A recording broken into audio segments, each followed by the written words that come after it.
What's going on, Southern California? It's your boy Gamble, live from the Lift Every Voice Civil Rights Panel at the Lyceum Theater, downtown San Diego. I'm here with Grady Gordon. Let us know a little bit about your organization and why you were involved with this panel today. My organization is the National Society of Black Engineers. I'm the chairman for the San Diego chapter. Tiffany and Crystal from BAPAC actually reached out to the National Society of Black Engineers and invited us down.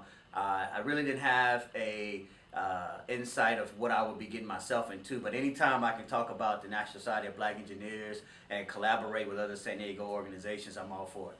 So in other words, you know they was gonna stick you in a room and have brothers interviewing you from I'm just kidding. I have a question for you. If tomorrow we had a large, or just say within the next 6 months, we had a large growth of black engineers, what would you say, what change could that or would that bring about in the world once we have more black engineers, the importance of it? Well, that's a good question, because black engineers carries a lot of weight. You're an engineer, you're black, and you're amongst a community of engineers that really predominantly is dominated by European and Asian engineers. Right. But in our mission statement, it says to positively impact the community. So I can tell you, if we had 1 million black engineers produced tomorrow and not one of them had the NSBE mission statement tattooed in their soul and their heart, and they weren't about positively impacting the community, it would absolutely mean nothing for the country. Because here in the National Society of Black Engineers, that mission statement, I keep going back to the mission statement, if you're not actually self-aware, if you're not socially conscious as a black engineer, and you're not serving your community and causing a positive change, then really you're doing the engineering community, especially the black engineers, a disservice. And I say that, I could go on camera, you could quote me on that, you could find me on Facebook, you can ask me that question, you can call my cell phone, 619-708-0396, I'll back it up. We were voted #1 in the nation is because here in San Diego, we are fully aware of not only how important our role is to the community, but how important our role is to knowing who we are and understanding that black engineering started 10,000, maybe 20,000 years ago. We built the first standing structures in the world.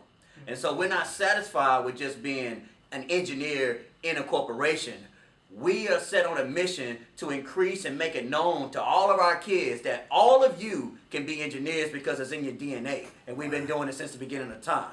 And so that's the mission, to positively impact the community. Our CEO, Dr. Carl Mack, has created a program called SEEK. And here in San Diego, we increased SEEK from 150 kids to 300 kids and now 600 kids. And we're going to be happy to implement and serve the community in that particular component of our program throughout the year. And that's just one component. But that's just a little bit about the National Society of Black Engineers, and that's how I feel about how many black engineers we have in this country, how many socially conscious black engineers we have in this country is what matters to the National Society of Black Engineers.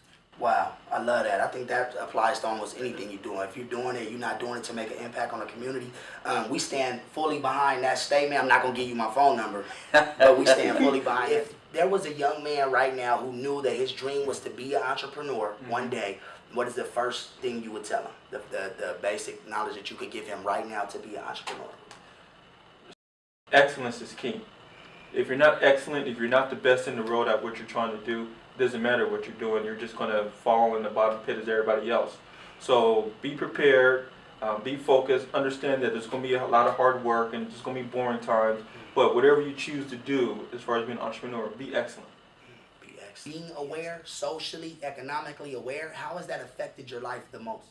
It has affected my life in many ways. I have a whole new outlook on life.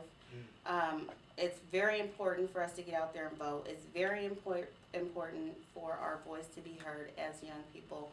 And just in general, as African Americans, minorities in general, it's very important. I am a mother, and so I'm raising my boys a certain way. You know, I'm changing the way, like I said, my whole outlook on life is different.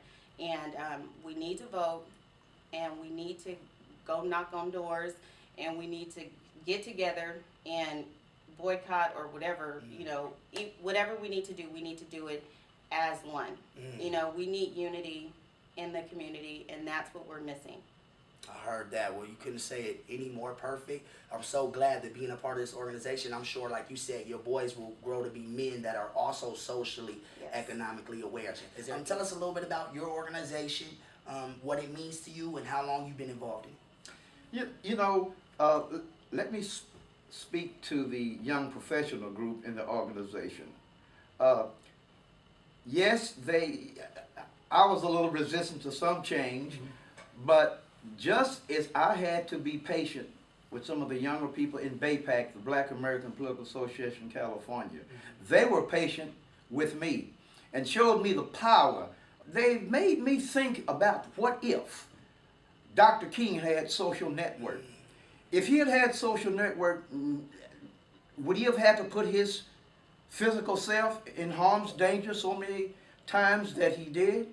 Think about if he had had the power of Social Network these days, while he could sit in his seminary office and talk about the urgency that the entire nation had to move to change civil rights.